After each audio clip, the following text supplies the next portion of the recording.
exercise related to treatment of specific funds பார்க்க போகிறோம். exercise number 17 and 18 the format ஏற்கனவே நான் illustrationsல explain பண்ணியிருக்கிறேன். I will just directly start with the formats here. Right, exercise number 17 balance sheetல how this appear, how this will appear balance sheet. Right, assets and liabilities, okay, sorry, assets and liabilities, okay, assets and liabilities. Exercise number 17 la Chennai tennis club had match fund, specific fund, match காகவே அந்த ஃபண்டை use பண்ண போறாங்க. Showing a credit balance of rupees 24,000 on 1/4/2018. Receipt to the fund during the year was 26,000. அந்த match அது related எக்ஸ்பென்சஸ்க்காகவே donation வாங்குறாங்க, அது தனியாக வச்சுக்கிறாங்க. அதுலேருந்து வரக்கூடிய ஃபண்டை அதுக்கு மட்டும் தான் யூஸ் பண்ணிக்கிறாங்க, அது match fund. Okay, 26,000 receipt to the fund during the year 26,000. Match expenses incurred during the year was 33,000. Match expenses ஒரு 33,000 செலவு பண்ணியிருக்கிறாங்க. How these item will appear in the final accounts? இதெல்லாமே நீங்கள் அசெட் சைடில் டேட்டா போட்டுக்கலாம், ஏன்னா ஸ்பெசிஃபிக் பர்பஸ்.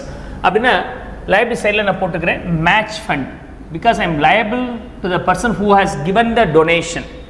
டொனேஷன் யார் கொடுத்தானா ஒரு பதில் சொல்லி ஆகணும். நான் மேட்சுக்கு தானே இப்போ டொனேஷன் கொடுத்தேன்பான். ஸோ அதனால் மேட்ச் ஃபண்ட் அப்படிங்கிறது நமக்கு liability சைடில் போட வேண்டிய ஐட்டம் 24,000. இந்த வருஷம் எவ்வளோ டொனேஷன் வாங்கியிருக்கிறாங்க அப்படின்னு சொன்னாக்கா receipts donation for this in this year, donation for this in this year match ஃபண்டுக்காக 26. So the overall value now we have is 50,000.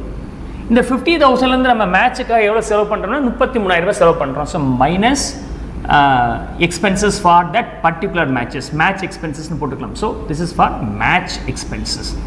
Okay, நான் மேட்சுக்காக தான் டொனேஷன் வாங்கியிருக்கிறேன், அப்படியே வச்சிருக்க அந்த மேட்ச் எக்ஸ்பென்ஸுக்காக மட்டும்தான் யூஸ் பண்ண போகிறேன். 33,000 போயிடுது, பேலன்ஸ் 17,000 ஸ்டில் இந்த liability side. அடுத்த வருஷம் நம்ம என்ன பண்ணலாம், இதை அடுத்த வருஷம் மேட்சுக்காக யூஸ் பண்ணிக்கலாம். அடுத்த வருஷம் திரும்ப மேட்சுக்காக டொனேஷன் கிளைம் பண்ணுவாங்க, ப்ளஸ் ஒரு 17,000 ரூபாய்க்கு எவ்வளோ இருக்கோ அதை வச்சு மேட்சை ரன் பண்ணுவாங்க. இது ஒரு part.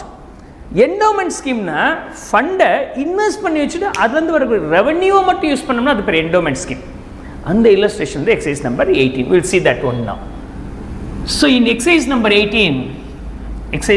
18, again balance sheet, assets and liabilities நான் rewrite பண்ணல. Tournament fund.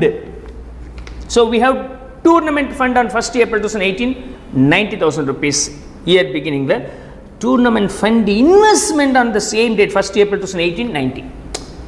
Right. So how will the following appear in the final accounts of Karaikudi Sports Club for the year ending 31st March 2019? Tournament fund for the beginning as well as tournament fund investment in the beginning. Fund வாங்குறீங்க, donation வாங்குறீங்க, அந்த donation invest பண்ணி வச்சுக்கிறீங்க, அந்த இன்வெஸ்ட்மெண்ட்லேருந்து வரக்கூடிய ரெவன்யூவை மட்டும் use பண்ணி கொடுத்தோம்னா அது என்டோமெண்ட் ஸ்கீம். தீரவே தீராது இல்லையா? அது டொனேஷன் வாங்கிட்டே இருக்கணும் அப்படி கிடையாது. ஒரு முறை டொனேஷன் வாங்கிட்டு டெபாசிட் பண்ணிட்டீங்க, அதுலேருந்து வரக்கூடிய ரெவன்யூ வச்சு கொடுத்துட்டே இருப்பீங்க. அந்த மாதிரி இருந்தால் அது பேர் என்டோமெண்ட். அப்படி இருக்கும்போது liability சைட்லையும் ஃபண்ட் இருக்கும், அந்த சைடில் ஃபண்ட் இன்வெஸ்ட்மெண்ட் இருக்கணும். இங்கே ஃபண்டுன்னு இருக்கும், அங்கே ஃபண்ட் இன்வெஸ்ட்மெண்ட்னு இருக்கும். அந்த இன்வெஸ்ட்மெண்ட் எதில் வேணாலும் பண்ணியிருந்திருக்கலாம். So I start with this. இந்த ஃபார்மேட் எப்படி இருக்குன்னா டூர்னமெண்ட் ஃபண்ட் ரைட். அண்ட் இந்த சைடில் வந்து என்ன இருக்கும், அசட் சைடில் டூர்னமெண்ட் ஃபண்ட் இன்வெஸ்ட்மெண்ட் இருக்கும், right. So fund investment clear. இந்த இன்வெஸ்ட்மெண்ட்லேருந்து ரிட்டர்ன்ஸ் வரும்ல, add revenue from this fund, யூஸ்வலாக இன்ட்ரெஸ்டாக இருக்கும். Interest from tournament fund investment. இதுக்காகவே இது வரைக்கும் இருக்குது சார், இன்னும் கொஞ்சம் டொனேஷன் கொடுங்க சார், இன்னும் கிராண்டியராக பண்ண நினைக்கிறோம். ஓகே, 4 பேர் டொனேஷன் கொடுக்குறாங்க, ஆட் பண்ணிக்கங்க, add. Okay, so donation for this, okay, donation for the tournament fund. எவ்வளோ அமௌண்ட் நம்ம கிட்ட இருக்குது. யூஸ்வலாகவே இன்ட்ரெஸ்ட் ஃப்ரம் டூர்னமெண்ட் ஃபண்டுலேருந்தே செலவு பண்ணுற மாதிரி பார்ப்பாங்க, இல்லைன்னா கொஞ்சம் டொனேஷன்லேருந்து எடுத்து கொடுப்பாங்க. நாட் த ஒரிஜினல் ஃபண்ட், அதுலேருந்து கொடுக்க மாட்டாங்க. அப்போ இதிலேருந்து கொடுக்குற அமௌண்ட் வந்து என்னது, டோர்னமெண்ட் எக்ஸ்பென்சஸ்க்காக நம்ம ஸ்பெண்ட் பண்ண போகிறோம். So tournament expenses. Okay, this is the format. So balance இருக்கிறது அப்படியே கேரி ஓவர் ஆகிட்டே இருக்கும். Let's see. Tournament fund, the beginning fund beginning 90 இருக்கு, அதே amount என்னவா இருக்கு investment ஆவும் இருக்கு, that will be here 90, right. And next one will be the revenue from this investment. போன வருஷத்துல இருந்து வந்திருக்கும், அதுக்கு நமக்கு இன்ட்ரெஸ்ட் கிடைச்சிருக்கு, அது எவ்வளவு வந்திருக்கு அப்படின்னு சொன்னாக்க 9000 interest received on tournament fund investment 9. எப்பொழுதுமே இந்த 9000 தான் கொடுக்கணும்.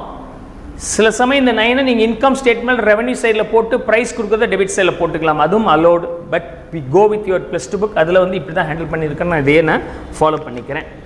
So overall value is 99,000. Apart from that, we have received donation for the further tournament purpose. அது ஒரு 10,000 ரூபாய். So the overall value now we have is 1,09,000. Tournament expenses, டூர்னமெண்ட்டுக்காக நம்ம எவ்வளோ செலவு பண்ணியிருக்கிறோம்னா we have spent around 60,000 rupees spend பண்ணியிருக்கிறோம். அப்போ balance எவ்வளோ இருக்குது 49,000 இருக்குது. எவ்வளோ ஃபண்ட் இருக்கோ அது தாண்டியே நம்ம செலவு பண்ணியிருக்கிறோம்.